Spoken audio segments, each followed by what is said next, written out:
收看《狗狗讲哈吧》，我是敏华。今天来到动物园，因为今天呢，我们要带大家看可爱的动物。而说到可爱，就是瞪一下，瞪一下就是可爱了。不过，到底是谁照顾他们的生活起居呢？今天狗狗直击就带大家去看看他们的工作状况喽。动物园里头的散蛹懂瞪一下，但他们的生活到底由谁照顾呢？动物园里头的保育员就是他们最重要的 nan oi。散蛹吃喝拉撒睡，统统都要由保育员负责。这就是我们的动物保育员陈先生，他是我们的散蛹，就是山羊保育员哦。散蛹就是山羊，跟我们练一次。散蛹，非常好哦。其实照顾散蛹也非常的辛苦，到底有什么要注意的呢，陈先生？我们要爬山上去喂食它们因为我们的散蛹它基本上住的地方是在像这样子很陡峭的山坡上面。那我们每天就是要这样子爬山去喂食它们2次，早上呢要喂它们吃叶子，下午要喂它们吃饲料。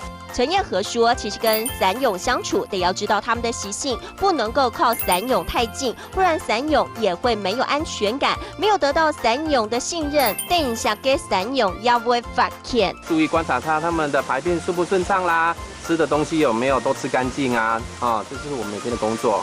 看到动物懂瞪一下给用很多小朋友都觉得很兴奋，但是要让这些瞪一下给动物能够健康长大，这些动物保育员可是幕后最大的工程。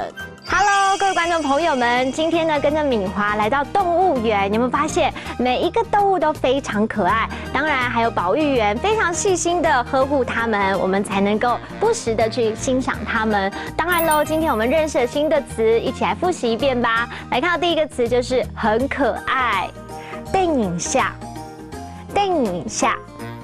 另外呢，来看到第二个词就是山羊，散蛹，散蛹。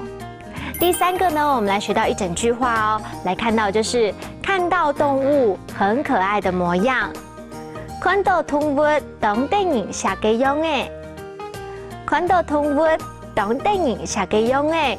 其实呢，很可爱不单是可以拿来形容动物，看到很可爱的小朋友、很可爱的女生，我们都可以用瞪影下这个形容词来形容，大家记得喽。好，我们下次见了，拜拜。